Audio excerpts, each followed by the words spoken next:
Good evening, welcome back to my mini vlog. ಇವತ್ತಿನ ವ್ಲಾಗಲ್ಲಿ ಸ್ನ್ಯಾಕ್ಸ್ನ prepare ಯಾವ ರೀತಿ ಮಾಡೋದು ಅಂತ ತೋರಿಸ್ತಾ ಇದ್ದೀನಿ. ಒಂದು ಜಾರ್ಗೆ ಹಸಿಮೆಣಸಿನ್ಕಾಯಿ, ಶುಂಠಿ, ಬೆಳ್ಳುಳ್ಳಿನ ಹಾಕೊಂಡು ತರಕಾರಿಯಾಗಿ ರುಬ್ಕೊಂಡಿದ್ದೀನಿ. ಹಾಗೆ ಕಡಲೆಬೇಳೆನ ನಾನು ಒಂದು 1 ಅವರ್ ನೆನೆಸಿಟ್ಕೊಂಡಿದ್ದೆ. ಅದನ್ನು ಕೂಡ ಹಾಕಿ ಅದನ್ನು ಕೂಡ ಸ್ವಲ್ಪ ತರಕಾರಿಯಾಗಿ ರುಬ್ಬಿ ತಿರ್ಕೋಬೇಕಾಗುತ್ತೆ. ಇದನ್ನ ಒಂದು ಬೌಲಿಗೆ ಹಾಕೋತಾ ಇದ್ದೀನಿ. ಬೌಲಿಗೆಲ್ಲ ಹಾಕೊಂಡಾದ್ಮೇಲೆ ಸಣ್ಣ ಸಣ್ಣದಾಗಿ ಹೆಚ್ಚಿಟ್ಕೊಂಡಿರೋಂಥ ಈರುಳ್ಳಿ ಹಾಗೆ ಕೊತ್ತಂಬರಿ ಸೊಪ್ಪನ್ನ ಕೂಡ ಇದಕ್ಕೆ ಆ್ಯಡ್ ಮಾಡ್ತಾ ಇದ್ದೀನಿ.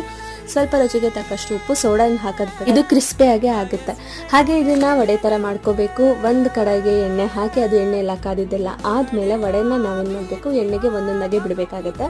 ಸೊ ಇದು ಬ್ರೌನಿಷ್ ಬರೋ ಗಂಟ ಬಿಟ್ಟು ಆಮೇಲೆ ತಿಂದರೆ ಸಖತ್ತಾಗಿರೋ, ಸೂಪರ್ ಆಗಿರೋ, ಕ್ವಿಕ್ಕಾಗಿ ಈಸಿಯಾಗಿ ಆಗೋವಂಥ ಕಡಲೆಬೇಳೆ ವಡೆ ರೆಡಿ ಆಗುತ್ತೆ. ಸೊ ಇದನ್ನ ತಿನ್ನಿ, ಹಾಗೆ ಮನೇಲಿ ಟ್ರೈ ಮಾಡಿ ಹೇಗಾಗಿತ್ತು ಅಂತ ನನಗೆ ಕಮೆಂಟ್ ಮಾಡಿ. ಹಾಗೆ ನಾನು ಇನ್ನಷ್ಟು ಈವ್ನಿಂಗ್ ಸ್ನ್ಯಾಕ್ಸ್ಗಳನ್ನ ನಿಮ್ಮ ಮುಂದೆ ತರ್ತಾ ಇರ್ತೀನಿ. ದಯವಿಟ್ಟು ಸಪೋರ್ಟ್ ಮಾಡಿ. ನಂದಿನಿ ಪ್ರದೀಪ್ ಬ್ಲಾಗ್ಸ್ನ ಸಬ್ಸ್ಕ್ರೈಬ್ ಮಾಡಿ. Thank you so much. Love you all. Bye.